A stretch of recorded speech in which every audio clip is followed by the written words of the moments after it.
Afternoon, people. Little bit earlier than usual, but we have a very special guest today, as people know, obviously from following us on social media and stuff. But I'm absolutely delighted that Nicky Byrne is joining me today, and many of you will know, I know you're big Nicky fans, but many of you will know that Nicky had a career before Westlife as well, a football career, and that's what we're mainly going to discuss, and just a few questions from yourselves as well, and a few of the questions that I've been putting to the footballers too that he's looking forward to answering, I think. So we're just waiting for him to tune in. Be another couple of minutes, and as soon as he does, we'll get moving and get going. But hope you're all well. Yeah, the chats have gone great. This could be the last one for a while though, unfortunately, but I'm absolutely shattered, to be honest, doing them every night. But they have gone well, and fair play to everybody for their time. All the lads have been absolutely brilliant, so they have. I'm just waiting for Nicky to join in here. I'll just see, is he in amongst that group? No. Yeah, just waiting from here. Be a couple of minutes. But yeah, I hope you're all good anyway, and lots of you seem to be enjoying them. I'm uploading them to YouTube as well, and that's been really good as well. So there's Nicky there now. So we'll just get moving in a couple of minutes. Thanks a million, Kev. Yeah, lots of you seem to be enjoying them anyway, but thanks very much. I'm enjoying them just as much. It's quite easy for me to chat to lads about football and sport, so I'm sure Nicky will be no different, as he absolutely loves football. So as soon as he tunes in here, there's Paul Morris as well. How are you doing, Paul? You alright? I know you're all out in the sunshine also, so that's where I'm going as soon as this is over. But as soon as Nicky tunes in here, we'll get moving. Another couple of minutes, I'd say. How are you, Tom? Kean, all the lads? Yeah, fair play to you tuning in, lads. He might be struggling with the technology. I thought he was better than this at the technology, being a former presenter and everything. So we just wait from here. Dubai, Cawley, how's things? I know you enjoyed Andy Lee the other night, so fair play. How are you, Warren? Here he is now. One sec. Perfect. Get moving now. One second, people. He's just connecting up now, and we'll get moving. There he is. The shades and everything. Nicky, what's the crack? What's this former presenter? Oh, never former presenter. Oh. Former for the radio, that's what I meant. I'm sure that'll take off. That'll take off again soon. How are you keeping? Yeah, I'm good. I'm just doing nothing, as everybody else is. Trust you to do this in style, Nicky. No one has done it outside, in the sunshine, or with sunglasses on. It's like that song, In the Sunshine, in the Summer, we're off to Italia for the world. Well, we'll get to those stories as well, don't worry. But you have been following them, obviously. They've gone quite well, Nicky. Mainly talking to the football lads, but shaking it up then at the weekends. And obviously we had Shane on last week, yourself. But I know you're mad about football, and you did have a football career before the music, so we're going to discuss that as well, if that's okay. Listen, I've been enjoying all of your Insta lives. I really have, genuinely. I watched Alan Mabry, obviously, my old teammate, and Shane Foylan, Emma Stevens. I missed Andy Lee's, and I know Andy, and I'm a big fan of Andy, so I'll have to watch that one back if I can. But listen, fair play to you. You're doing great, and it's brilliant. It's real insight, football wise as well. So good on you. No, thanks a million, Nicky. Yeah, they have gone well. It started off as a bit of fun, obviously, with the situation that we find ourselves in. Yeah. Trying to occupy themselves. You see the challenges going on, people keeping active. I know you're very active and keeping yourself fit as well, and obviously the kids keeping you going. But just how has lockdown been for you, Nicky? I think it's been weird. I don't mind being at home, actually, once I know there's something coming down the road. I don't like being at home, let's say, before something like this. When Westlife finished, for example, I don't mind having a bit of time off. But once I know there's something coming down the tracks that I'm going to get my teeth stuck into. This is different for everybody. Nobody's been in this situation before. We're lucky we have a garden and we can, kick the ball around, and, we live in Malahide. So that 2k kilometre from where I live is actually okay, because Malahide Castle is close by and the beach is close by. So you're in Malahide too, so that actually is a godsend, to be fair, because you can keep fit, or you can go for family walks or go for a cycle. I just wouldn't like this to be the new normal. I think that, and I know it's going to take a long time, even if restrictions are lifted on May 5th. I still think it's going to take a long time for normality to come back. You know, I think people going to matches or going to concerts or you know, I think, and it's weird because humanity needs, we enjoyed that human touch, that hug, that shake hand, that high five, that all of those things. And it doesn't matter if you're working in an office or in football. You know, you back slaps, high fives, hugs when you score. People going to games. I think that's going to take a bit. I'm not, you know, I'm looking at it negatively, but I think it's going to take a long time for people to get that confidence back. You know, and that's weird. It really is weird. You know. That's the one thing, even from speaking to lads, that has kind of been sticking out from everyone, is the uncertainty around it. And as you said there, if we had a target to aim towards, I think that would probably put people in a better frame of mind. It's going into the unknown every day of the week, and then there's different statements being released, all that kind of stuff. But I know you're a very personable and friendly fella, Nicky, and like that, you like a handshake or a hug or a high five, whatever. Do you think this could be the end of the handshake? I think it will be for a long time, yeah, I do. I think that will come back. I do eventually, but I just think I mean, who would have thought in our day and age? I mean, this is a massive moment in Irish history, you know. Yeah. I mean, I've twin lads who just turned 13, and I have a little girl who's 6.5, and you know, we watch the news in the evening, or whether it's RT News or Sky News, or we stick on CNN late at night just to see what's going on around the world. And you know, they'll ask you, you know, what's this? You know, when's this going to end at, or what? You know, and you don't have those answers. And you know, my mom, who's still alive, doesn't have those answers. They're, you know, Georgina's mom and dad, and you know, the boys and G's grandparents don't have that answer. They've not lived through this, so it's new for everybody. So I do think the handshake eventually will come back. I don't think it's going to be something in 100 years' time where people go, my God, people used to shake hands. How strange is that? But so I hope it will come back. But I think it's going to be a long time. I genuinely think it's going to be a long time. And like, I don't know, if you skip 8 months in 8 months' time, like when Christmas hits, you know, pubs, Christmas presents, you know, Merry Christmas. You know, it doesn't matter if you're out with, you know, with your missus or out with the lads having a pint, or when does that come back? You know, it's a strange time for humanity. There's no doubt about that. But you have to stay positive. I do think you know, I think Ireland particularly, we're very good at doing what we're told by, in the event of something like this. I think we're very good at doing what they've asked us to do, you know. Yeah, no, and I think they have been doing well, people, in fairness to them, because as you said, it's a very, very tricky situation. But this is all about positivity, Nicky, and good stories and good crack. Absolutely. We're going to move on to that. Felt like it was on the Sean O'Rourke radio show there for a minute. No, that's the last we're going to hear of the Sean O'Rourke stuff on this video. Don't worry about that. And I know Sean is retired, and I'm not looking for his job. You might be, Nicky. I don't know. No, I'm not doing politics, that's for sure. No chance. But Sean's a good guy, actually. Real funny story. When I was on 2FM for 5 years, we used to finish at 1 o'clock, and Sean's show would finish at that time. And we used to always meet in the toilet, because you'd run down to the Jack, you know, the square of the studio, you'd run down the toilet, and me and Sean would meet each other literally at the urinals. How was your show, Sean? All good, Nicky. How was yours? He's a great fella, Sean. He's very good at what he did as well. But I'm really interested, Nicky, and obviously we have a bit of a connection with the whole Leeds thing. And you obviously went to Leeds as a young fella, like most young Irish kids, to be an aspiring footballer. Before you actually went away, because I know you were playing with Home Farm and Kevin's, was it always soccer as a young fella, or did you play other sports as well?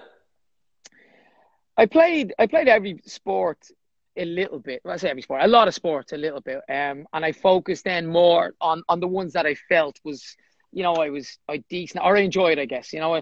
I was never I never played golf a lot when I was younger. And I regret that now, because it's quite frustrating to get into, and some of my mates are excellent golfers. Tennis, I played a lot of tennis. I played a lot of table tennis as well. I never played rugby. Played a lot of Gaelic football and soccer, obviously. But I kind of felt, you know, I was always about a ball. So if a ball was there, you know, to be kicked, hit, swung, I enjoyed it, you know. And if I put my mind to it, I got better and better. Like I said, I'm quite competitive, so I always wanted to be better at it, you know. And but soccer was the one for me from a very young age, you know.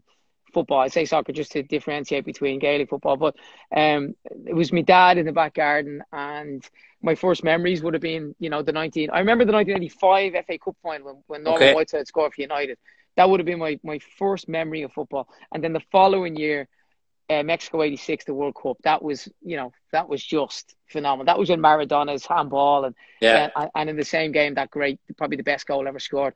Although I did see Messi, I was only watching a clip of Messi during the week. He scored a similar goal for Barcelona. I don't know who it was against. Getafe, I think it was a 10-year anniversary of that as well or something. But Right. very similar, and went round the goalkeeper. Did you watch the Maradona documentary that was on there a couple of weeks ago? I went to see it actually in the cinema. Amazing. I mean, to me, see, Maradona was my era. So to me, Maradona was the best ever. Now, Messi is the best ever, and I love Ronaldo, but to me, Messi is God. And I couldn't actually, for years I said, no, it's Maradona, it's Maradona, it's Maradona. Now I don't know. The thing that Maradona has over Messi is that he won the World Cup, and he won the World Cup single-handedly. Will Messi get to do that? I'm not sure he will now, Yeah, I'm all Messi as well, and I don't want to veer off. But on the documentary as well, the thing that made me maybe, because I'm all about Messi now, but the thing that made me maybe go back to Maradona after watching the documentary was to do what he did whilst having the lifestyle that he had, Nicky, as well. Yeah, phenomenal, absolutely. And when you watch the movie, it's amazing. It's a real sad story actually, because he's got so much talent, but when you and if you when you watch the movie and you realize how much pressure he was under and how much people were controlling his life, it was phenomenal, and it's a little bit like, like a, I don't know, world famous superstar singer from a young age. I mean, there's no normality, from a kid, like a child star, there's no normality whatsoever. And I actually feel sorry for Maradona, to be honest. Yeah. So the goalkeeping, I always have the view that goalkeepers are mad. And we used to stick a fella, it'd be the last pick, and you'd throw the fella in goals who kind of maybe not be the best. Why goalkeeping for you, Nicky? I just like getting balls kicked straight into my nose and so you are a bit mad. Into the groin. There's nothing like the pain of a ball in the groin, I think, to be honest with you, right, and that saying of goalkeepers being mad has been around for eternity. Funny enough, I don't actually agree with it. I don't like when you look at it like that, of putting your head where people are putting their feet and stuff. Yeah, it's not ideal, but it's just a bit of, that's courage. But at the same time, it's about reading the game. It's about reading the ball, and I always say goalkeeping. For me, you won't agree with this because you're one of those outfield players, but there actually is a difference between goalkeeper and outfield. What I mean by that is, to me, a goalkeeper is the most important position on the pitch. Now, you asked me a question, why goalkeeping? That wasn't why when I was 6 or 5. That was because my dad was a goalkeeper and he trained me in my back garden, ping a ball, showed me how to catch a ball, how to ping a ball. And we did a back garden and a shed behind us. So normal kind of whatever, 6x6 shed. And that was the goal, the width of the shed. And he would ping, he would start off by catching a ball and then he'd bounce balls in front of me. And I actually, at that age, I preferred being an outfield player because you get to score, you get to tackle, you get to celebrate. And then I remember going to the home farm mini leagues when I was 6, and I played outfield. And for some reason, I enjoyed it. But then the next year when I went back, my dad said to me, why don't you jump and go? Because he trained me then for a year as a keeper. I don't know why, just because he was. Okay. And I went back and I played in the home farm mini leagues, which are gone now, which is a shame, really, because they were brilliant. And I had this moment, and it stands out weirdly. I had this moment, it was in like a semi-final of the mini leagues, and they got a penalty. And I was wearing, this will make you laugh, I was wearing BMX gloves, like white gloves with little dots that I got from Santa Claus, from a part of BMX. And this guy, I just remember focusing on the ball. I remember getting, as he ran up to take the penalty, I remember getting kind of low on my toes like my dad had taught me, and watching that ball. And I didn't go early because, at that age of 6 and, you're not thinking of picking a side. I waited for the ball to be kicked, and it went to my right. I saved it. It was a semi-final. The emotion and the hurrah from the team, from the manager, like, you don't save penalties really at 6. And we went on, and we won the mini leagues. We went to the final and we won the mini leagues. And that was it. That was the buzz, was from there. But I genuinely believe, and like I said, you won't agree, goalkeeper is the most important position on the pitch. I mean, you can do it out with striker. You can do it out with centre half. You can't do it out with goalkeeper. And outfield players don't get that. Like, they genuinely don't. And maybe we'll get onto it later on. But outfield players, and the world is made up of outfield players, and the management world is made up of outfield players, and they'll bollock goalkeepers for different things. And quite frankly, a lot of time they haven't a clue. You know, they really Yeah, haven't true, yeah. a notion. You know, and I enjoyed playing outfield as well as in goal with my mates and in school and so I'd be a half decent outfield player, like, you know, me touches go, passes go, you know, all the tackling, all that. So with goalkeeping, then I think you have to no, you have to have that nowadays, particularly. But you also have to think like a striker sometimes. You have to think in a split second what you might do, you know. And yeah, that's where it came from. But the madness, I'm not one of those lunatic guys that No, you're, you're not mad. No, you know no. what I mean. So I don't, and I know goalkeepers who don't fit that bill, who are Yeah. excellent goalkeepers, you know. I love the fact that you reference your dad so much growing up, and I know you were really close to him, Nicky, and the fact that as a kid he was the one who taught you first. I'm something similar now. My wee boy, playing football with him every day because that was the experience I had growing up as a kid. When it came around to moving to Leeds then, which was obviously a massive thing for you, just because a lot of the lads have it's something that the wider public overlook, but certainly from being in that kind of, with your family and your friends, moving away from home as a young Irish kid, and you've been so close to your family, just how hard was that, or what was the overriding emotion in terms of, I'm sure you were excited to sign for Leeds, but the wrench of leaving home so young as well? Well, I think, you know, you grew up, I guess, the same, being wanted to play at the highest level, wanted to play for an English club, wanted to play for your country, wanted to win a World Cup. You know, that was my dream. And, you know, we'd play three and in. I don't know what you called it in Sligo, but, you know, World every Cup, day. oh, A yeah. World Cup, we called it Yeah. World Cup too. And I used to commentate on games. I would record matches, fake matches on a tape recorder and be the commentator. And like, I didn't stop being wanting to be a footballer, and I had every jersey. I mean, I was a Manchester United fan, but I had every jersey. And, you know, I went. My first ever game was in 1986. Jack Charlton's first ever game when my dad brought me in on the dart. I'd say there was about 10,000 people in Lansdowne Road for that game when Wales beat us 1-0 and stuff. So it was just football, football, football. And under 12, I know Alan maybe mentioned this as well. Under 12, we went to a tournament with Home Farm, and this was the big time. We went over as Home Farm Football Club, but we were playing against Ajax, PSV, Mechelen, Standard Liège, FC Cologne, and I ended up winning goalkeeper of the tournament with all those schools. I had a really good tournament. I did do very well, but it was a buzz where getting up on that, you know, working your ass off, you know, winning the trophy and coming home at Dublin Airport where my mum and dad were waiting as a 12-year-old boy. And I still have the trophy. I had this goalkeeping bronze statue. And that was it. I just thought, right, I am going to keep this up now. I loved it. But everything was pointing. Everyone mentioned my height at that point. And I look back on old pictures now, and I'm exactly. I know my height exactly. I always say I'm 5'10", but I'm 5'9" 3/4" exactly. Okay. And I know that because one, I've measured myself, but Leeds United measured me daily. You know, and I did everything from stretching out banisters and, you know, anything I could do, I did. And but anyway, to get to your point, a lot of the lads, as I started to move through Home Farm, then there was the DDSL selection under 13. Alan maybe mentioned going up to play against Man United up in Northern Ireland. I was in that squad. And then a year later, then it was the Kennedy Cup team. I didn't make the squad, but then the Dublin team got food poisoning and I got called in. I was obviously third choice and I got called in. But again, it was always height. Anytime a manager spoke to the DDSL manager or anybody, it was yeah, great. And I had this tagline of a great little keeper. Okay. So yeah, great little keeper. Yeah, and listen, that's a compliment. Don't get me wrong. Yeah. It's great to be great, isn't it? But if someone thinks that, but the height really annoyed me. You know, it was like I went to a doctor, funnily enough, at 14, and he got my mom's height and my dad's height, and he worked out what I was going to be. Really? Yeah. On a graph, and Oh. he said, "Yeah, I probably think you're going to be about 5'7", 6." I was like, "Oh, brilliant! That's thankfully I was a bit bigger than that." But they were the lengths you were going to because that was obviously something that was concerning you, like.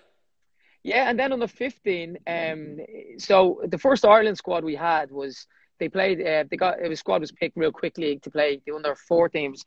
It was against Slovakia in the AUL, and I wasn't named in the squad. And I was absolutely devastated, like annoyed, devastated. The manager was Tommy Connolly, and my manager spoke to Tommy, and he went, "Yeah, he's just." You know, he's just a little bit, he's on the smaller side. But what I could never get, right, and this might sound a little bit arrogant, but I would always, like, small is one thing, but would you not go with your better? If I was the better option, Yeah. would you not go with your better option? Like, are you going to just judge everything on height? That really pissed me off, you know. And then a year later, I worked my ass off. I got the chance again. Went for the Irish trials, got in, maybe debuting at 15, and never looked back. Played 15, 16s, 18s. I broke my elbow a month before the European Championships, which was the biggest thing in my life. That was, you know, pardon me, dad passed away. That broke my heart because I had bad injury. I came back from Derby County on trial and went to a training session. We were playing Chile the next night, and it was the last 5 minutes of a training match. And Tommy, the man, the gaffer, Tommy Cawley, said to me, to me and Alan Maybe, we just flown in from Derby County, and he said, "Go on there. You guys don't need to. You're starting tomorrow. You don't need to go on, but if you want to go on, go on. But sir, if a gaffer says that to you, you're not going to go, oh yeah, gaffer, yeah, we won't go on. So you go on to impress." Last 5 minutes, and Thomas Heary took a shot from about 20 yards, far top corner. I dived kind of that way, landed. I remember this feeling around my right arm of like somebody wrapping a load of elastic bands. It wasn't pain; it was more like a numbness and a tightness. Played on. The goal went. What annoyed me was the goal went in, and 5 minutes later, I thought, this isn't feeling right. The game was finished. And the physio said, yeah, just leave it for me, put some ice on it. So I'm sitting there icing my elbow, and I'm getting these like darting pains. So anyway, takes the jersey off, looks a bit swollen. Dad was at the training session, and we drove into Beaumont Hospital and scanned my elbow. And he says, oh yeah, there's a little chip here. You're going to be out for about 2 weeks. I thought, well, that's not the end of the world. Missed the Chile game, but this was July, so it didn't really matter. Yeah. European Championships was September. And then I went back a week later to Ray Moran, who's now the knee specialist in Century. Yeah. Who's Kevin Moore's brother, lovely guy. He looks at the scans and he goes, right, he said, when are you signing for Leeds? And I was like, what? I'm going to Leeds, like, you know, next year, next June. And he says, okay. He said, we'll operate on you in the morning. We'll put 2 pins in. I was like, what pins? Operation? What now? Yeah. You know, that was, I was out for about 4.5 months. Obviously, you know, wasn't in the Ireland squad for the Euros under 16, missed that. But thankfully, you know, got to Leeds. And then, you know, the Leeds thing was all the dreams come true. I got back to full fitness and, you know, went over there, and that was every dream come true then, you know, you signed. So I got over the disappointment by signing for Leeds United. And that was myself, Alan Mabry, Steve McPhail, John Butler, the 4 Irish lads that went over. And a bit like you, I guess, 2 years after me, you know, at that point, all your dreams have come true. Yeah. The hard work starts then, but at that point, the dreams have come true, you know. I think that's something that people don't realise, Nicky, though. Like, as you say, that dream comes true that you're moving over. But people then only see the fame, the career, the money, whatever that. But as you said, the hard work only begins. And it's what I found as well, firstly was the homesickness I struggled with. And the second thing was, it's a real ruthless industry. And if you're not performing, there's another fella there, the next fella. And I found, and I suppose it might be different for lads now in the world we live in, but it was really, really tough. The managers were tough, which I liked, and they demanded a lot from me, because I think that's gone out of the game now. It's a little bit soft, in my opinion, in certain aspects. But you, of course, had Paul Hart as your youth team coach, who's renowned for being tough. Tough, or I could think of other words. But look, I love a challenge, right? Like I will give, when I get stuck in everything, and I love my goalkeeping trend. So this is where, again, to touch on the manager, the outfield versus the goalkeeper. So my goalkeeping coach when I went over was John Burridge, Budgie as a nickname. Budgie, mad. No, he's mad. Now Budgie is mad. He's one of those that goes into that guy, but lovely guy, great goalkeeper. About an inch, maybe an inch smaller than me, I would have said. Now maybe he shrank in his old age. I don't know. You know. But then in my year 2 with a guy called Eric Steele. So Eric Steele went on to become Manchester United's goalkeeping coach up until very recent. I think until David De Gea signed, and then I think De Gea brought in his own Spanish coach or something. Which by the way, in itself shows you where the game has gone. A goalkeeper bringing in his own goalkeeping coach. I mean, it's just, anyway, that's a different thing. But yeah, so where I agree with you is I love the toughness of it. I don't mind actually getting a bollocking. Like, you know, you kind of, you take it, you don't agree with it in your head, or you might answer back or whatever. But to touch on, let's say, the Paul Hart situation, like I would question Paul Hart as a manager, because now people love Paul Hart. Like I listened to Alan Mabry, you know, last week. Oh, I love Al, by the way, so this is not criticism of Al. Al's ledge, right? And I played with Alan Mabry since I was 9. I was home farm since I was 6. You've gone through a lot, in fairness. He has, and Al was the best player at our age group. Like, there's no doubt about it. Every club in the country wanted Al. And there in itself is what I'm about to touch on. Like, you have, let's say, people like Alan Mabry didn't need to worry about Paul Hart. Like, people like Steve McPhail, who was, like, literally the best player a year below us, and he's a year younger than me.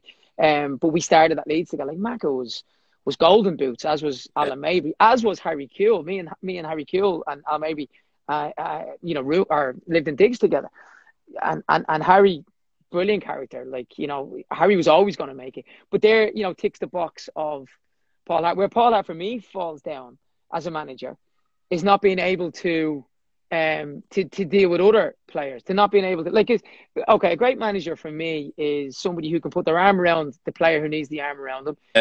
Is a manager who manages people. Like, you know, so you might be the player that responds best to a bollocking. I might be the player that responds best to be told I'm brilliant every day, even when I was shit today. Yeah. You know, and that boy over there might be the player to put his arm down and go, you know, you're better than this. So that's management to me. Yeah. You know, that's a bit. And Paul Hart didn't have that, and he had it at a youth level because youth players were in fear.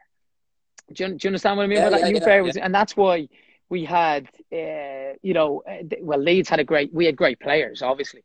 You know, with Jonathan Woodgate, Alan Smith, Harry Kewell, Alan Mabry, Steve McPhail, Harty, and Hart was a year above us, played a bit, with great players. But where I feel Paul Hart, if you look at his senior record, I mean, it's abysmal. Terrible. You know, it's absolute. Like, he, you know, if you look at Notts Forest, you know, I think he got sacked without a win. Swindon Town, he got relegated. Other clubs, Barnsley, I think he didn't win 11 games. And I always felt, and this isn't a character assassination of Paul Hart, but why I in that respect kind of, the memory I have of Paul Hart was being always in fear of him, and always, you know, I was a 16-year-old boy. Paul Hart flew to Dublin to meet my parents with the Leeds United chief scout, which was Eddie Beaglehole at the time. Yeah. And they sat in Dublin Airport, and the words they used to my parents, and I was 15, was, we have an uncut diamond. We just need to get him to Leeds and step it up now to Leeds United training, like 5, 6, 7, whatever it was, days a week. And my mum and dad were like, well, you know, he's got school, he's got this, he's got that. We need to leave. No, don't worry. Paul Hart brought me over to Howard Wilkson, the gaffer at the time, and said, Gaffer, as he introduced me, and I was only 16, he said, look at his height, but do not be deceived. Do not be deceived. And I was like, these were things I was blown away by. But when I got to Leeds, this was all pre-me signing. And then I signed for Leeds. And everything changed. Everything changed. You know, it was now, this goes on down the line of, as you touched on, you know, it's tough. It's a you know, man, it's a business, you're a number. And now I get that. But try tell that to a 15, 16-year-old who's going over there, who's going to take time to settle in, who's going to have bad training sessions, who's going to be homesick, who's going to pick up injuries because, you know, you're stepping up your training sessions. So in that respect, and the big thing for me, because I'm quite an honest person and I'm quite a loyal person, Paul Hart never said goodbye to me. He never wished me well. He never did any of those things. Really? Eddie Gray did. And well, maybe I never dealt with Paul Hart, and I obviously would have dealt a lot with Eddie Gray, who I found brilliant. The only reason I'm going on about Hart a little bit is because, as you says, for all those reasons, Mabes, all the U team, Andy Reid was on here, had him at Forest, and they all rave about him. But you make a very fair argument for the other side of it, and I never knew there was that aspect where, if you felt he was telling you all this thing 3-4 weeks prior to you moving over, then you make the move, which is a huge move. What do you think changed in that time, Nicky? Or not specifically that 3 or 4 weeks, but just in terms of, did he feel, okay, we have him now? Because I often find they tell you everything to get you, but once they have you, then you just become... Well, I think there's that, right? And I think it's also how you're playing, right? So I'm not going to back away from whether I was on form when I got to Leeds, or because as a footballer, you go through stages of being, you know, nothing can beat you as a goalkeeper, and then you go through stages where everything's beating you. And, you know, like I said, outfield players will always, you know, and I feel for outfield players because, you know, as a midfielder, you're box to box, you're defending, you're losing the ball, you're winning the back, and next of all, a soft goal goes in, and you're going, and you're hammering. I get that, right? I get that. At the same time, you're 1-0 up in a game, and the keeper's had nothing to do, and he's had to concentrate more than all of those outfield players together, and then makes it whether it's a world class save or either way, it's an important save to win the game. You know what I mean? So, to answer your question about what changed, I'm not sure. I think it was that to get me there. I'm not saying every club in the world wanted me. They didn't. I had that height situation as a goalkeeper. I did go on trial to Derby County. I was supposed to go on trial to Everton and to Newcastle. In fact, I'd done an FAI goalkeeping school at the AUL under 14, I think it was, 15 maybe. And Neville Southall had flown over to do it with Jerry Payton. And I mean, Neville Southall, who was one of my heroes. Yeah. Couldn't get enough of me. Wanted to speak to my dad. Kept in touch. Sent me a jersey. Wanted me to sign for Everton. Put all the scouts in touch. Wow. And then, in my honesty, when we had these conversations with Leeds, they were like, "Well, look, we're not getting into a Dutch auction here. The contract's there if you want to, And then you go, "Oh shit!" Like, I might lose out on this. Yeah. So, but I remember when I got to Leeds, I was doing okay. Pre-season had gone okay. First game of the season, we played Newcastle United away. We lost 4-3, and I wasn't at fault for any goals, but I do remember not coming off my line fast enough. Mark Jackson, you probably remember Jacko. Jacko was a centre half, great player, lovely guy. And I remember the ball getting played over the top, me kind of hesitating, him hesitating, and there was a bit of and they scored. And that's it, Paul Hart. I'm not saying he judged it all in the first game, but there was definitely a difference. And look, Paul Hart's a winner, and I like that. He's like he's one, but he was 6'4", 5, and he, I don't know why he wanted me so badly, and then just didn't want me so badly. I just could never get my head around it. But the big moment for me with Leeds, was we two keepers, me and a guy called Simon Briggs. Yeah, Briggs is a good guy, right? And I started, and then then week 2, I got dropped, and Wiggsy played. And I was like, well, is that it? Am I dropped after a game? Yeah. And then week 3, I played. And I remember I'm 16 and a half here. And I'm like, well, what did he just not fancy me for the second game? And then not fancy Briggsy for the third game? Or is he just alternating us? I don't understand why he didn't actually just sit down and just go, lads, I'm going to alternate this for a while. See how that would be the logic way. If maybe it wasn't, maybe he felt we were pushing each other. And then 4 weeks in, what's great about being a goalkeeper, which outfield players don't get, is I trained with the first team from 16, because the first team would do shooting practice. So not John Lukic, Mark Beanie with the first team, and then Nigel Martin signed. And then, so they'd have those keepers. When they're doing shooting practice with the full squad, they grab the youth team keepers in as well to give the first team keepers a bit of a rest. So there'd be 5 keepers rotating for the shooting. And I was on fire. I was pulling saves from McAllister and Speed and Yeboah and really and I was buzzing, because these lads were, I was watching these on Match of the Day 3 months ago. Of course, yeah. And now you're doing okay, So, that famous season where Yeboah scored that goal off the crossbar against Liverpool, I know Mabes touched on that. So that was our first home game, or second home game of the season, having gone to Leeds. And then a game or two later, Mark Beanie had been sent off in a reserve game, and Paul Pettinger was the reserve keeper, or let's say the 20-year-old keeper. I was 16, he was 20. Beanie was reserve, then Lukic, and Pet was gone out on loan to Rotherham for a month. So Beanie gets sent off in a reserve game, and he's suspended. And then Pet's gone on loan for a month. They can't get him back for one game. So all of a sudden, I'm in the first team squad. And I remember it was meant to this day. I was, of all that, and I still say it to Mabes, I was the first out of our youth team, out of all those, Keelan Woodgate, to get into the first team squad, right? So 16 and a half, I got called in for Paul Hart, and I thought, I'm getting here for another bollock, and here we go again. I'm only here 3 weeks, and I'm getting sacked.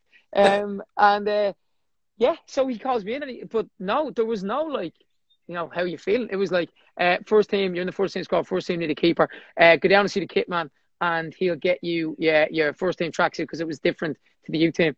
I was like, huh. And he went, yeah, they're keeper suspended. Go down and see Sean, which was the kit man. So I went down to Sean, and he's printing off Burn 36 with the Premiership badges. I'm like, is this a joke? But yeah, I was in the squad. I was down. I was told I was sent home to rest, and then to meet up with the first team squad. We travelled down to Southampton, 6 hours on a bus, And I was sitting on the bus with, so I'm Gary Kelly's boot boy, and I'm now sitting with him. So Kel's, as you know, like absolute diamond, and he's looking after me, you know. And I'm ringing my mum from, my dad from the payphone in the hotel when we get to Southampton, and I'm going, because there's no mobiles. It's and this is a different world. Like if this was now, you'd have all the, you know, I'd be Instagramming it, you'd be chatting to your mates, you'd be, you know, you'd be texting, and all I have now is when you're this, my auntie recorded BBC CFAX of like 16-year-old Nicky Byrne on the bench for Leeds United.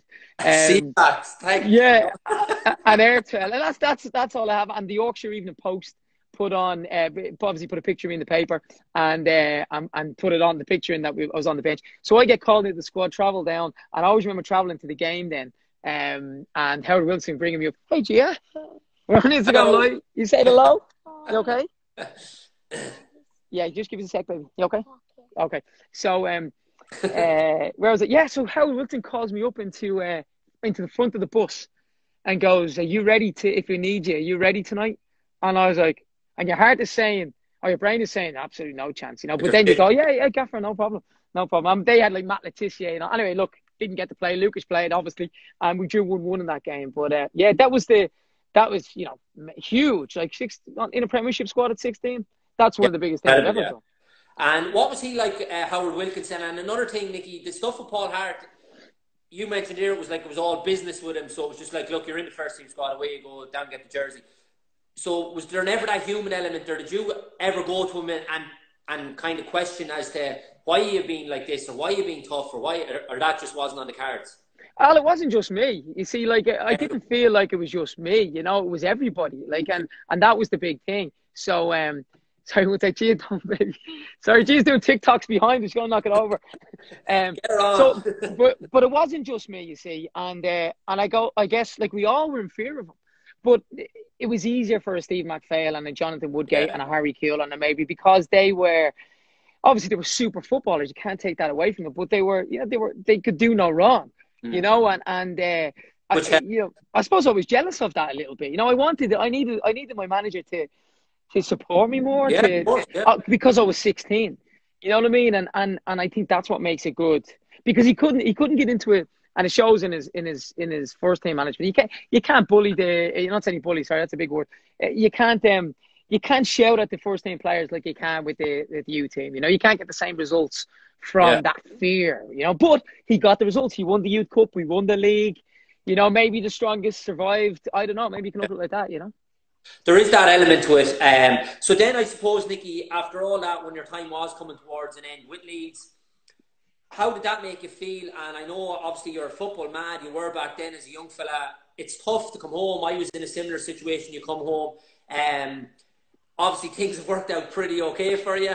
But just in terms of coming home from that, and you not knowing then where your next move is, or I suppose the emotions that you were going through then, how tough was that? As you say, you were only 17, 18, 19. I don't know if any other player who comes home says this, but I hated football.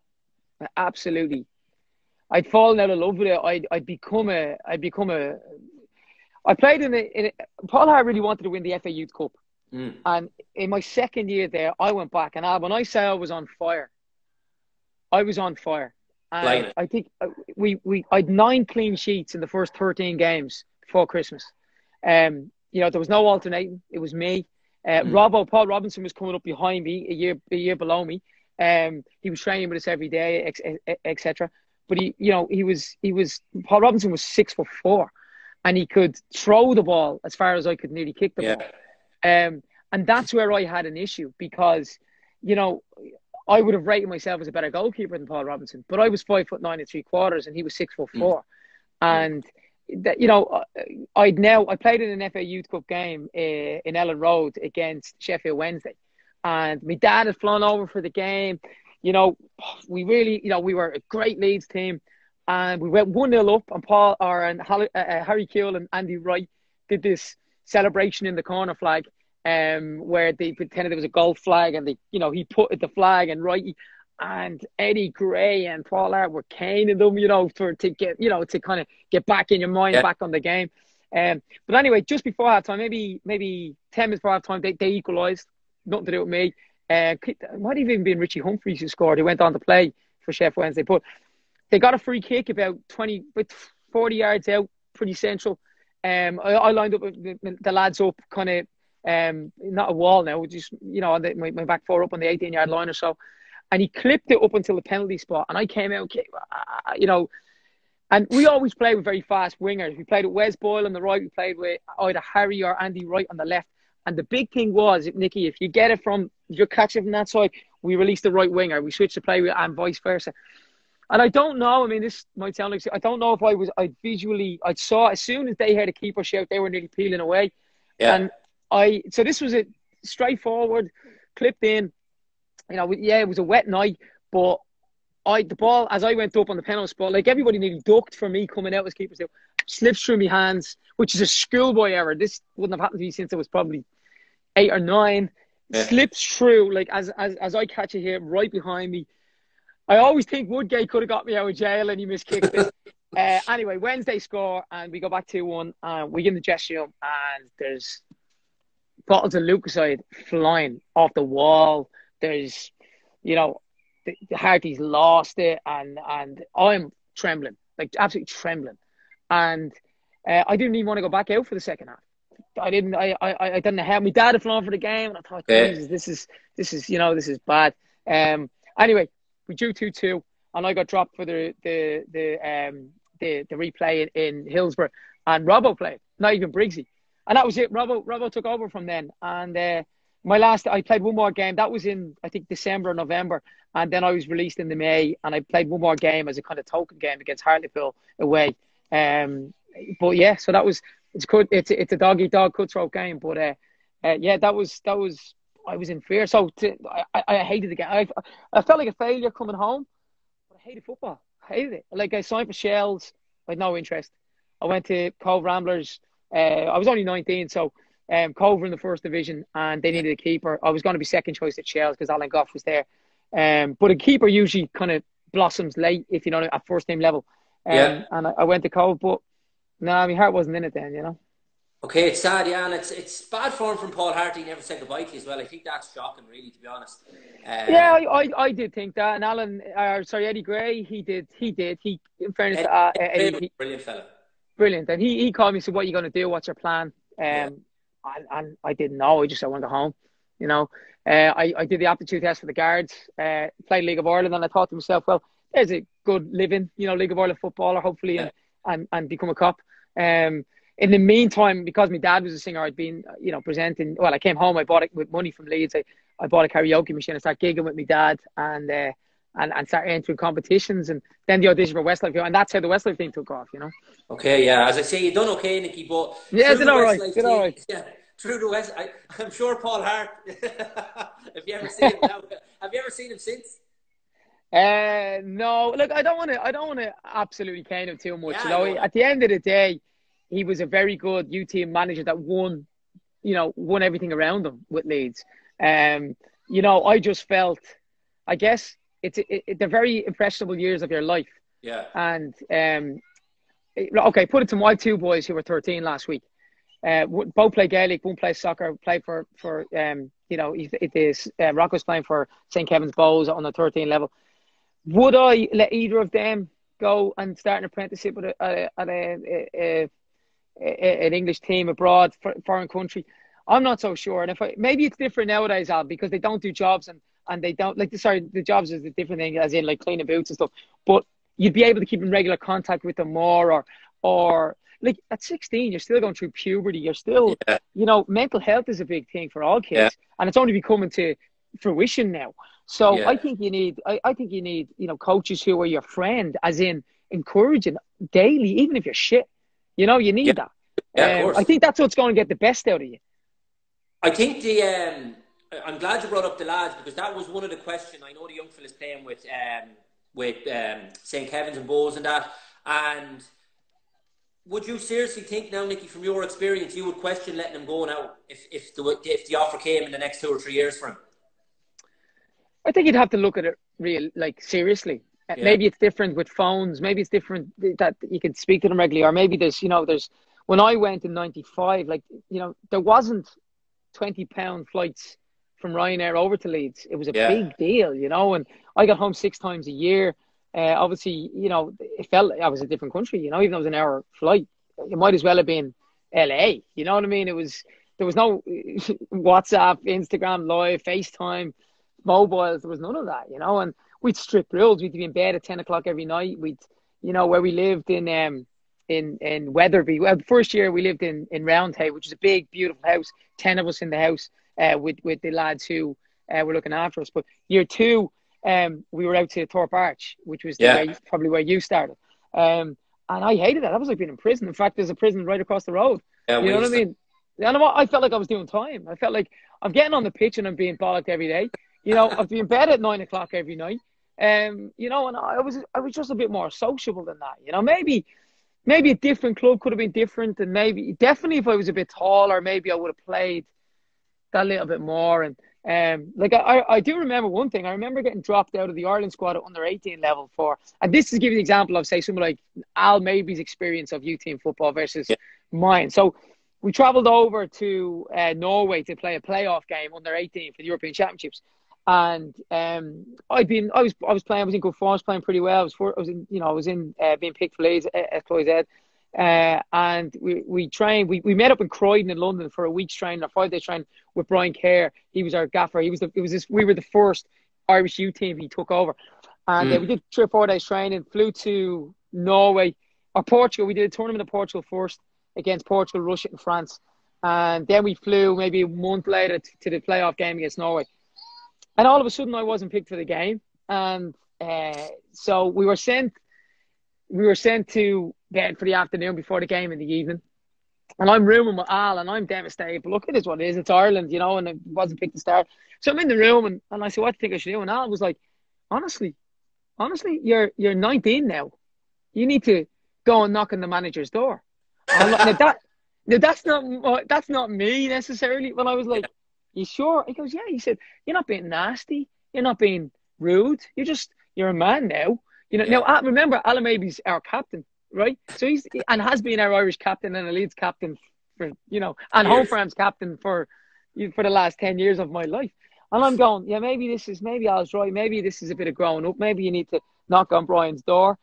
So I knew it wasn't going to change to start, but I guess the right way to approach was, well, if I knock on the door and get his opinion, you know, I'll know why I didn't get picked. So I went down like 4 o'clock in the afternoon. We're leaving the hotel at 6 or something, and knock on the door, and I hear hello, and I went there. "Sorry, Gaffer, it's just Nicky here. Just wonder if I could have a word with you."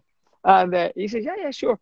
So I come into his room, sit down, and say, "Listen, totally, really respectful, totally understand your decision. You know, respect your decision. Just wondering from me moving forward from my game, where do you think I went wrong or anything like that?" And he says, "Oh, well, look," he said, "I just think this game is going to be quite physical. I think the Norwegians are all 6 this." Now, the keeper he picked was a guy called Paul Whelan, great keeper. He was at Oxford United. But he wasn't much bigger than me. Like, you know what I mean? He was a bit broader. He was probably 5'11". So I was like, okay, well, fair enough. Okay. So I accepted that, you know, felt good about myself that I had a reason, even though I probably didn't agree with it. Went back. We won the game 2-1 away, which was a great result because we were losing 1-0.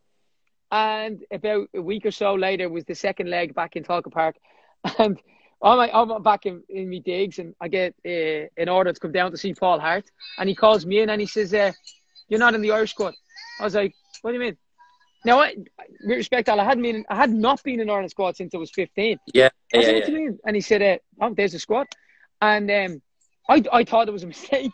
So I payphone phoned my mum. She got the squad in the paper and called it out to me, and I wasn't in it. And it was the keepers were always first. So it was Paul Whelan and this guy called James Gallagher. Never heard this guy in my life. Who's James Gallagher? I was thinking, this the granny rule at 18? What's happening? So anyway, we had a U team game against Tranmere in Prenton Park. Macca scored a penalty. We won 1-0. And after the game, Brian Kerr was at the game, and he came up to me and he said, "Oh, by the way," he said, "I didn't pick you for the second leg." And I went, "Yeah, I heard. My mum told me. She saw it in the paper." And he went, "Oh, yeah," he said, "Packy Bonner wants to have a look at this guy, James Gallagher, who's at Celtic." He's only 16 or 15. And he was picked And in I the was squad. like, he was picked in an under 18 squad to go in, right? Over me. And then anyway, I went to see the games. I went home, saw the games as a fan. And that was my last ever, I never got into an Irish squad again. And I can tell you now, that was, in my opinion, that was nothing to do with Packy Bonner. That was because I questioned Brian Kerr on the first. So if Alan Mabry had gone in and questioned the gaffer, do you think he wouldn't even have lost the armband? Never mind getting dropped out of the squad. So I went in on I Paul blame Skipper's Maves, Nicky. advice. Yeah, I I do. blame That's what Maves. I blame. I blame Maves and Paul Hart on Westlife. Without them two, there'd be no Westlife. Look, you've been brilliant with your time, Nicky. I'm going to just touch on the soccer aid stuff, if you wouldn't mind. And the fans are caning me here for not asking you questions as well. So I have We'll do 2 hours. We'll do 2 hours. I have 5 or 6 questions from the fans as well. But just on the soccer aid stuff, Nicky, obviously the whole Westlife team takes off. You've massive success with the lads. Everything's going brilliant for you after the football stuff. But then, of course, back to your first love, the soccer aid stuff starts and you get to play with all these superstar footballers. And I'm only looking at it today. I think the first one was in 2006, but you played in 2008. I think you've only missed one since then. And you played in them all. You've scored winning goals, penalties. So you've had an unbelievable experience in playing in that. Yeah. So just I suppose is it the next best thing to get to train with these lads? And obviously you're a full-time footballer yourself. So to go in now and prepare for these games, play in front of 80,000 Old Trafford, must be some experience. Do you know, when you look at it, I always think this, I've had 2 football lives, if you don't know. I actually had a real football life from, signing for Leeds and etc., leading the Premiership squad like we discussed, and all of that, and then it stopped and music took over. But because of the music, then, you get picked for things like soccer aid. In 06, we were actually on tour and I couldn't play. So I started in 08. And when I was asked to play in 08, I said, look, see, goalkeeping is such a specialised position. You need to be training regularly. You need to keep that sharpness. Your hands need to be good. And I hadn't played in years. So I kind of thought to myself, well, I'll play outfield. All right, baby? There's a B. Al, there's a B. What are we going to do? I don't know what we're going to do. Do you sort it out? We're getting Paul Hart after him. Text Maves to see what he would do. No, Maves will have the armband. The B be afraid of Maves. He won't be back. Give us a sec, baby. I have to answer this question. So, so then you get this amazing opportunity to play soccer aid away. And I said, look, I'd like to play outfield, knowing that I could hold my own in a charity match, let's say. And I trained hard for it. I really got myself super fit.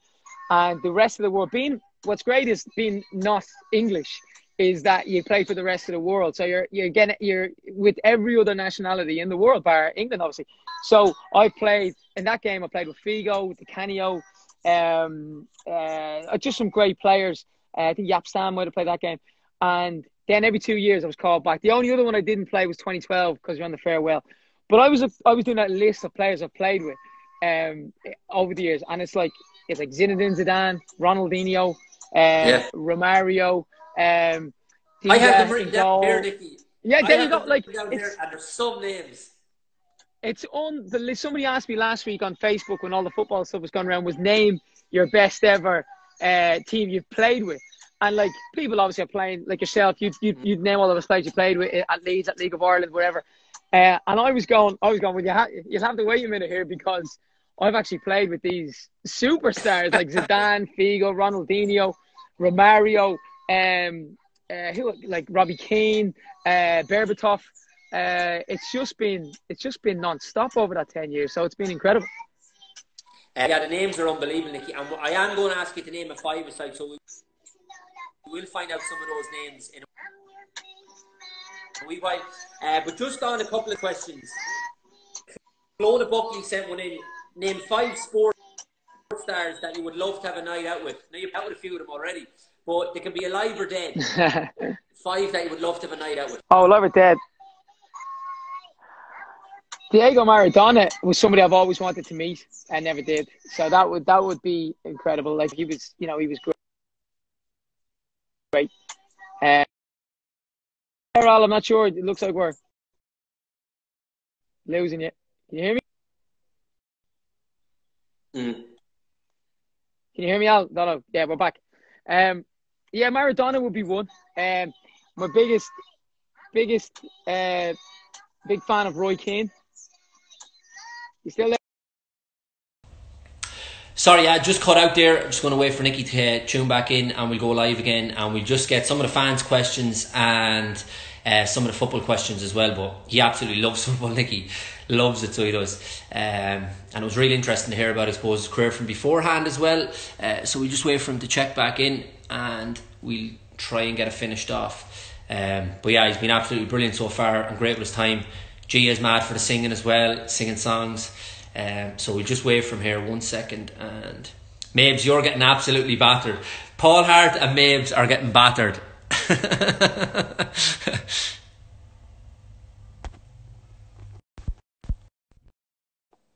There he is now. 1 sec.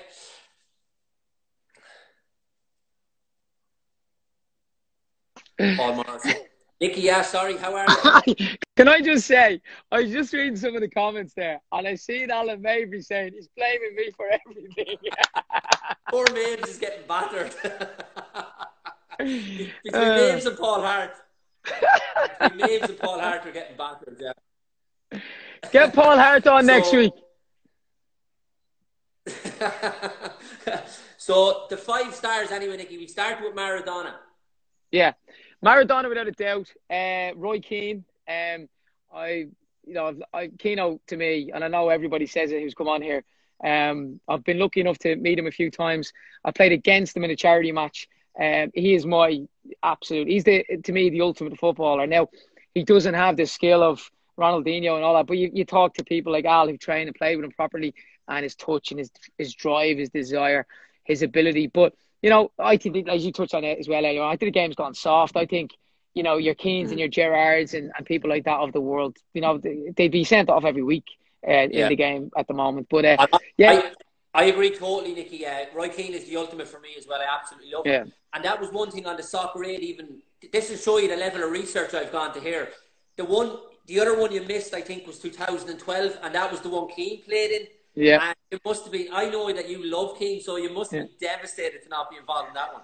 So, after Saipan happened, I think I got into more arguments in pubs and places with people because I was defending Roy.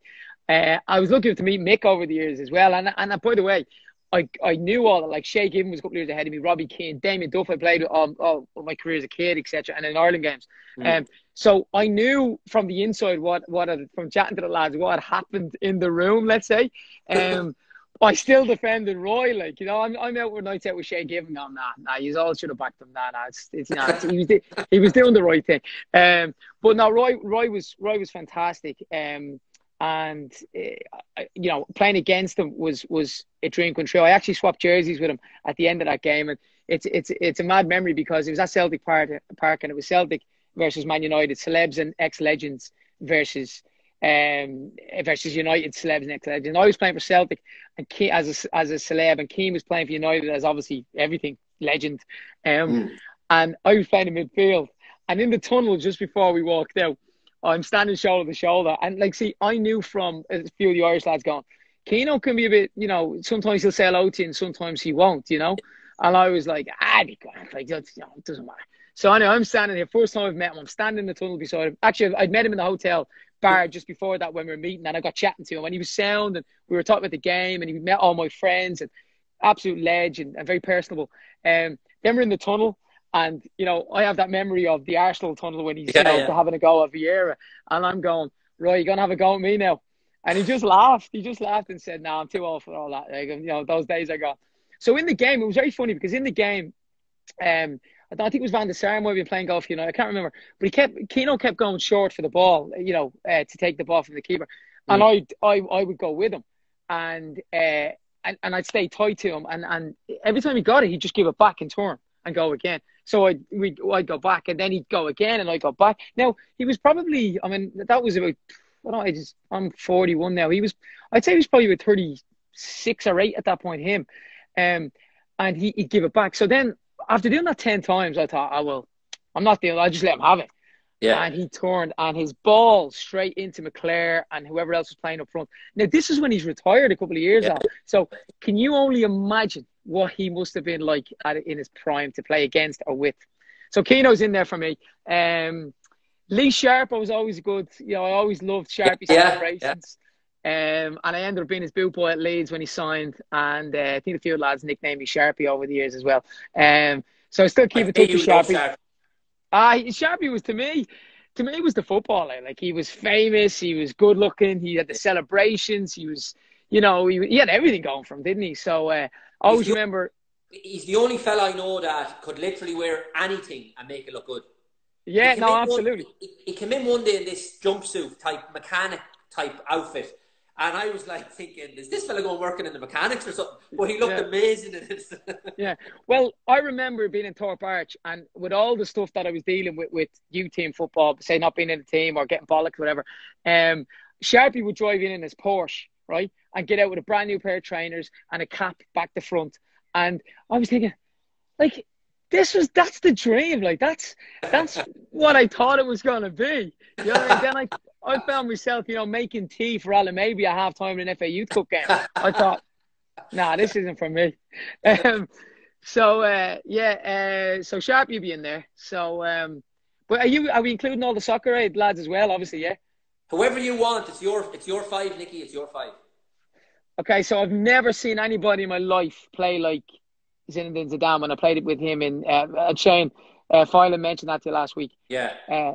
He was just different. That was one of the questions I wanted to ask you, just from the soccer aid lads, and especially you who would be knowledgeable about football. Who was the one that kind of blew your mind? Was it Zidane? Zidane's touch and just the way he moved was like he was like. It was like jelly. He just wobbled around people. And again, he was retired at that point, you know. I played with Clarence Seedorf, and I always say he was probably up there with Zidane. And like, it's not that I didn't rate Seedorf as a player. Of course I did. But I didn't really see a lot of him, or I never really bothered too much with him. He was mind-blowing, like unbelievable. And you could just turn the tap on when he wanted to. He scored the hat-trick, and that was the game you scored in. And the other night, I was watching Carragher was on Monday Night Football, and they were showing reruns with Patrick Kluivert. And Carragher came with the question, and he says, of all the players that you get asked about over the years, he says, not many mention Seedorf, but he says, I played in that game. Carragher said, I played in that soccer aid game. And he says, when we came off the pitch, everyone was just like, oh my God, Seedorf is amazing. Well, see, what happens with Soccer Aid and what happens is with the lads who see it off, like that was his first game. We all sat down because the producers of Soccer Aid, even though it's for charity, they have a conversation because this is a real football match. There's no messing here. This is to win. You know, you're not, you know, like some charities, you let him score. This is as serious as it gets. So we had to sit down with a lot of, every year, the international pros, like your Seedorfs, your Ronaldinhos, Zidane, and go, yes, it's Old Trafford and you're playing with celebrities, but you please play to as best you can to win the game. And it's over the week, their competition drives up because they are there probably a little bit at the start for like, oh, it's a training game and that. And next of all, they see the tackles going in and that. And the England lads, I mean, particularly the celebs, your Ollie Moores of the world, Jonathan Wilkes, Robbie Williams. I mean, they're wearing 3 lines on their chest. They love it, don't they? Yeah, that's their World Cup final. And I get that. If that was Ireland kit and for the rest of the world, for us, we want to beat England, particularly as Irish guys and Scots lads and all of that.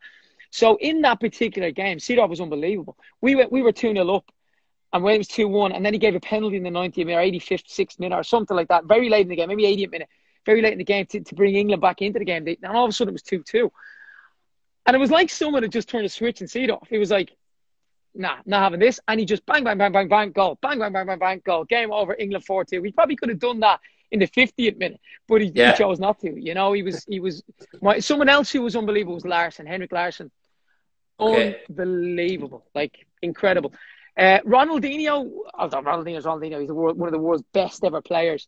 I think Ronaldinho in the game he played, it was just kind of, you know, waltzing around. He didn't really take it that serious. I'm sure he could have if he wanted to, obviously. But Zidane, playing with Giggs, I remember Giggs, he said to me, I was playing right wing in that game. So the midfield was Giggs, Zidane, Figo, I think, and me. And then Shane mentioned he came on. But Giggs just kept saying to me, when I get on the ball, I'm going to look for that diagonal ball over to you every time. He says, when you see me getting the ball off the keeper around the back 4, he says, make the run. You just make it before I've even turned.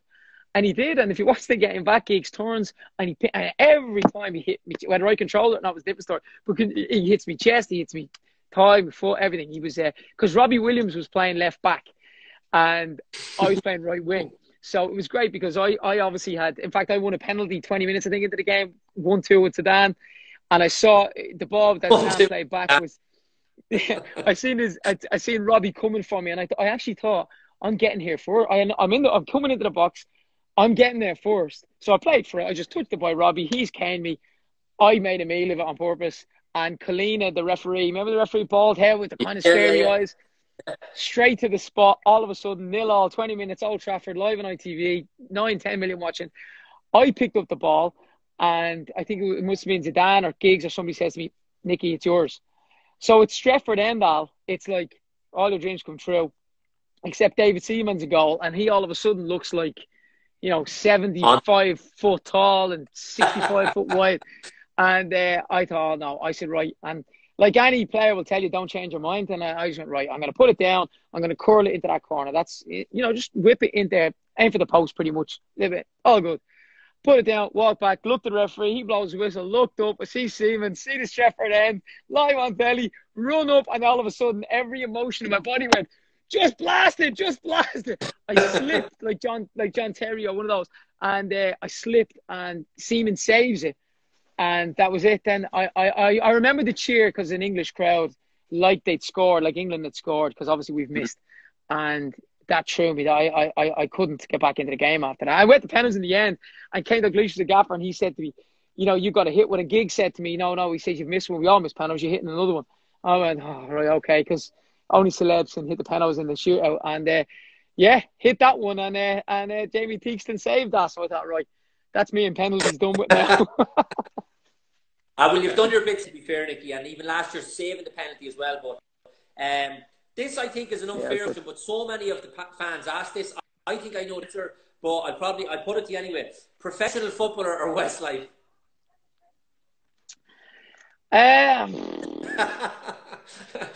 If it's too unfair, leave.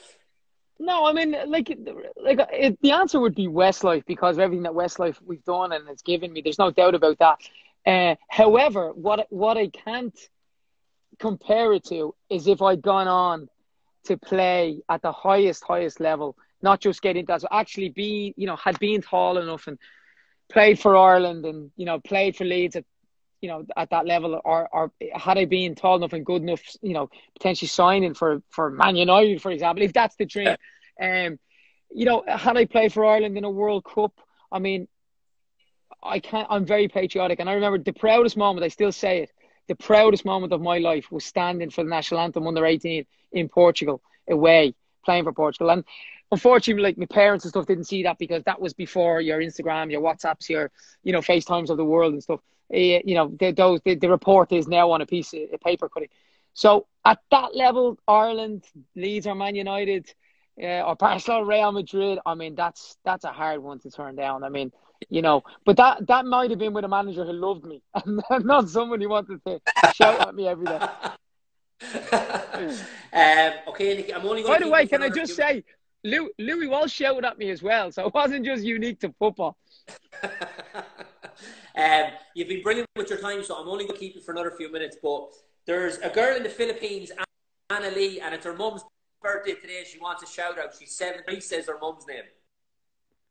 Teresa, happy birthday. Teresa, 73. I'll be 73 when I'm your age. Happy birthday.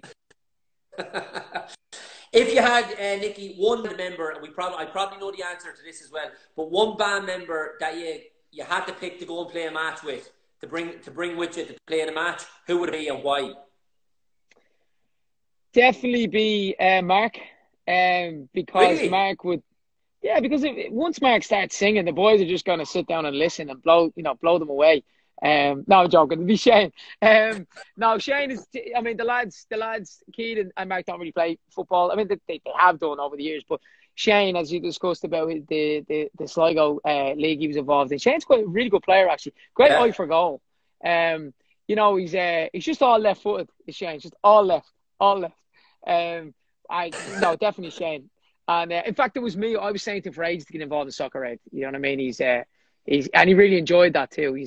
And he got top scorer in that Sligo league, didn't he? I mean, he was. Yeah, no, even chatting him last week. Yeah, he's very quick and he scored a lot of goals. Yeah, and he did love the experience of playing. He told a story of where he says, look, Nicky knew what was going on and stuff, so he spotted Zidane and Figo going off warming up. I think he was like, Shane, let's go over. And he went over, and that's where he was warming up with the two boys, Zidane and Figo, and he just thought it was amazing. Well, see, you know what's funny about that, because you can't miss the opportunity. And I'd done Soccer Aid, so when I'd done the year before or whatever. So I said to Shane, stick with me here, because when we do that, run across, warming up, run across the pitch, doing the width of the pitch as a squad, generally you're going to break off then into, as you know, into fours or threes or whatever, and start doing a little bit of touch and whatever. So I was like, just stay with me, just keep the jogging beside the lads here. And then as soon as you break off, I just got a ball, pinged it into Zidane's feet. I'm like, yeah, give it the whole, yeah, Zizou, yeah. He passes it back. Yeah, Louis, yeah, have a bit of that. And Figo's like, oh yeah, bang. And all of a sudden, the four was me, Zidane, Figo, and Shane. And all my mates said to me afterwards, what were you like for 15 minutes? Pinging balls like between the four of you. Like, yeah, so it was memories of that, you know, they last forever, you know. Okay, Nicky, last three questions. Well, before you name the five-a-side, but as a young fella growing up, I suppose Roy Keane, you mentioned there, was your ultimate. But who was the most, who was your hero as a goalkeeper growing up, or the one you admired most? Or when you look now in the modern day, who's one that you say, he's amazing, he's number one? Now I'm like, as you can imagine, Al, I'm quite picky with goalkeepers. And now, growing up, right, as a kid, obviously, it was Packy Bonner. I was Irish. He was our hero. Italian 90 and even Euro 88. I remember he had the most unbelievable game against England in 88. And, you know, I even saw that documentary that was on recently about 88 or about those times. And Lineker even said nothing could beat Bonner that day. And everything went his way. But listen, you make your own look as well. He was unbelievable. As I got a bit older, I looked up at keepers. Like, say, Southall was always fantastic. Schmeichel obviously was, you know, one of the best. When you look at Schmeichel, he was 6'4", and he had everything. Schmeichel had everything because he was big, and he was good, and he was agile, and he was brave, and he was a great shot stopper, but he had great hands, his positioning sense. And one thing that Schmeichel has, and I would say to any young goalkeeper, and even if you get 5 minutes out, Google the current day goalkeepers and somebody like Schmeichel, or even somebody like Casillas, because to me Casillas was the best ever. Right now, really? People might say. Yeah, and people might say I'm judging that because Casillas was, I think he's about 6 foot, right? And maybe I am. Maybe I have that little soft spot for the keeper who's not. But you will always hear too small to be a goalkeeper. But one thing that you never hear, but I actually think it's quite poignant, is there's a too tall to be a goalkeeper as well. And what I mean by that, I saw a game. I don't know, was it 2 years ago or 3 years ago where Messi, no, it's Messi, okay, so you can give him that, but Messi broke through and scored a goal on Courtois. He got 2 goals on Courtois for Chelsea against Chelsea in the Champions League. And Courtois is a great keeper, don't get me wrong, but both of them have gone in low, down. Both of them are through his legs. Now, it's different being nutmegged at close range because you're coming out to try and get something on a block. But being nutmegged from 10, 15, 20 yards, that's unacceptable. Now, that to me is... He's too tall. He's too big. Now, it doesn't matter how you save them once you save them. It doesn't matter you're blocking with your shin, your knee, your foot, whatever. But I think with goalkeeping, you can't overlook, and outfield players might not get this, you can't overlook a low sense of gravity to, even if you're tall, to get low. It's not about height here. It's about getting low to be able to judge where's that going. Because if you can get low and you're on your toes, you can still get high. And if you're, as you're low, you can still block that. I always remember how I would judge goalkeeping. It's about angles, a lot of it. And I remember, I think it was Eric Steele said to me, and it was a great point, is imagine a small goal within a big goal. Don't know if that makes sense to you, but if you, everything around, you still there? Can you hear me? I'm losing you a bit, Al. Sorry, your volume's gone right there, mate. Hang on. I don't know if we just smile at each other here, but I can't hear you. All right, hang on. No! Do you want to come? Do you want to go again? We'll try this once more, folks. He's been great with his time, to be fair. nice sunny day as well. We all want to get out, but yeah, we'll wait a couple of minutes to see can Nicky get back in, and we'll get it finished off because I really want to hear his five-a-side. There he is now. 1 sec.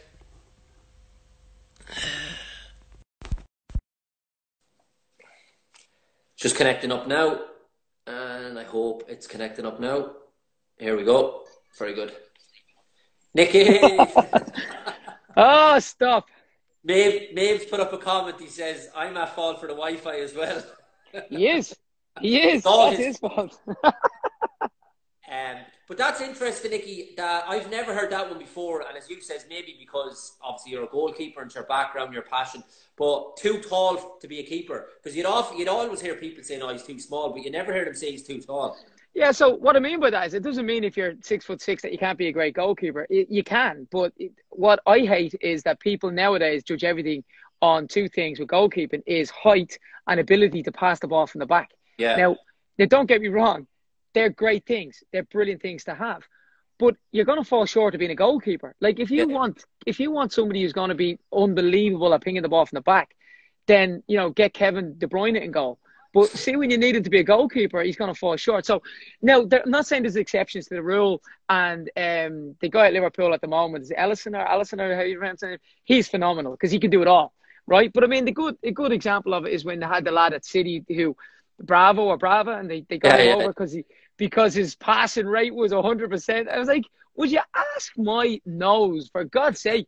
He comes out of Manchester Derby, he's dropping crosses for fun and X, Y, and Z. Now, that doesn't mean he wasn't a good goalkeeper, but if we're talking about the best, and to me, Casillas was a bit better with his feet than Schmeichel was, only because Schmeichel probably didn't need to be as good with his feet back when his era was playing. But I really disagree with people going, now, not that you can't or don't want to be good with your feet. You do need to be good with your feet nowadays. That's one of the most important things.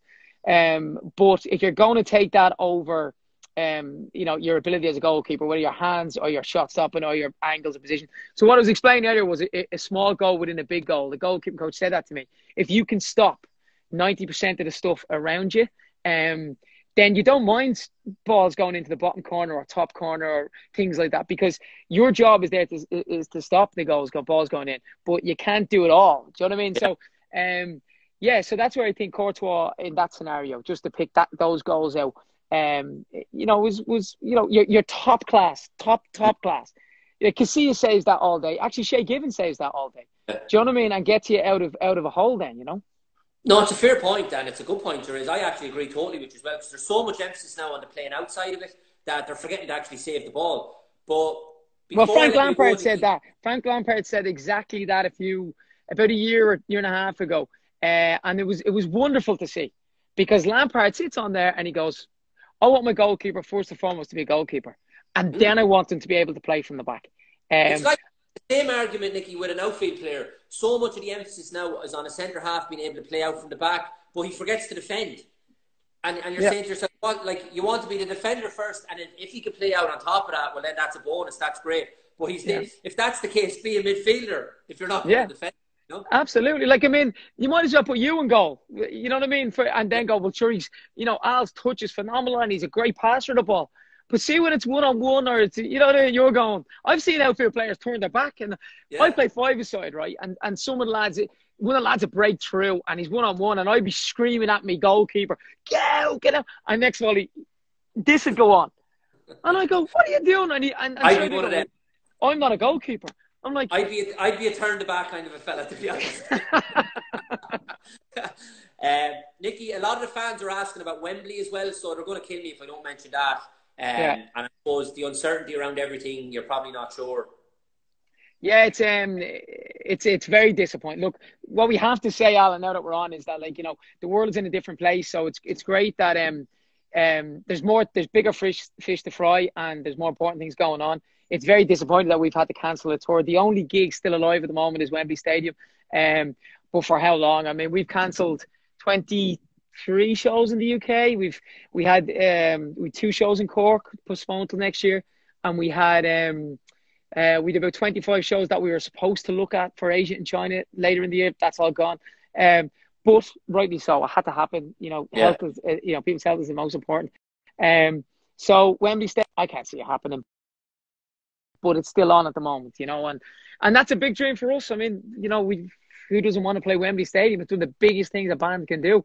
I would say that if it doesn't happen this year, I would like to think we'll postpone it till, you know, next year, as soon as we did with Cork. You know, that would be the plan. But at the moment, it's still on. You know, it's until the UK government, you know, say different. Okay, fair enough, Nicky. You've been great with your time, so I'm just going to get to the five-a-side.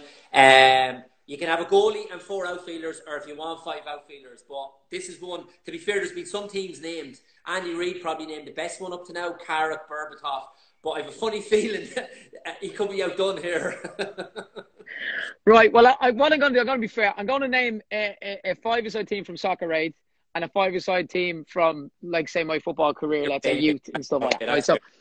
So I'm going to go with, I have it written down here, so I'm going to go with Yap Stam at the back in the Soccer Aid one, because Yap is unbelievable, like a monster and unbelievable. So Yap at the back. In the middle, I'm going to have Zidane and Seedorf. I think that's, you know, goes without saying. Manager, yeah. Up front, I don't know whether to go for Ronaldinho, Robbie Keane, Berbatov, who was Berbatov was frightening, actually. Or Romario. Now, when I played with Romario, he was well and truly done and dusted, like, you know, but he was pretty exceptional in his day, let's say. I kind of feel I want to go with Robbie Keane over all of them because, you know, most cap player, you know, his goal scoring record is phenomenal. And I think sometimes people forget how good Robbie Keane actually was. If you look at when Robbie broke onto the Premiership stage and as a kid, and the teams he played for and stuff like that, like, he always delivered. You know, maybe Inter Milan was the only one where he didn't really score as many as he probably would have liked. But even in soccer right now, when he plays, like, he's unbelievable. Like, you know, he really is. So, and he's Irish, so I'm gonna give him the nod there. I was fortunate enough, Nicky, I'm glad you brought that up, because it's something I've been shouting about for a long time with Robbie, because I was fortunate enough to be at Leeds when he was there and to see him day in, day out in his training. He's phenomenal, and his movement, and as you said there, what he's gone on to achieve and the levels that he's got to in terms of the goal scoring, the caps. Sometimes I think people don't respect him enough here for all that he's done in Ireland. And we had Andy Reid on, as I said. We had Paddy McCord. Paddy McCord played with him Celtic, and he says he was absolutely unbelievable. He couldn't get over how good he was. And everybody that's on here, Kilban was on, all the lads that play with him. And it's something that it annoys me a little bit, because I definitely don't think he gets the respect that he deserves for what he has achieved as a footballer all over. Because and more worryingly as well, Al, I don't see, and I don't know if we probably don't have time, but I worry for Ireland going forward, because I don't see anybody like coming through like Damien Duff or Robbie Keane. Like, I genuinely don't. Like, there's no household names. There's no and you become a household name by being brilliant at the top level for a long time. And I don't see it. Like, I don't see, you know, and I'm the most patriotic, passionate Irish supporter. Not that I get to all the games or anything like that, but, you know, I've arranged concerts around, make sure I see Ireland play. But, you know, I think, you know, Robbie was as good as any striker in the world as an out-and-out goal scorer. It changed a little bit as he got older and he changed his game, but so did Roy Keane's game change as a box-to-box midfielder, or Stephen Gerrard's game change. Same with Damien Duff. I mean, I played with Damien Duff, against Damien Duff, since I was 6, 7, and I played with him from, you know, all through all the Ireland squads, the Dublin squads, all that type of stuff. And there's nobody like Damien Duff coming through, and that's worrying. That's frightening, actually. There's a good bit of talent with the 21s, and hopefully Stephen Kenny can get the best out of them. But as you say, the level that they'd want to be very good to try and get to the level that Duff and Keane got to, because, as you say, they were just amazing. Yeah, no, really so. Right. My 5-a-side for the lads I played with, I'm gonna put for the Soccer Aid goalkeeper. I played with Shea. Obviously, I know Shea very well, so I was gonna stick Shea in there. But then if you said you can have an outfield goalkeeper, stroke goalkeeper, then I might as well stick myself in. I knew you'd have to stick yourself in. You're so, right. And the thing about it is, the 5-a-side goals are smaller, so nobody can start giving out about me being too small or anything like that. Then the youth team, I'm gonna go with midfield with Damien Duff, and up front Alan Smith.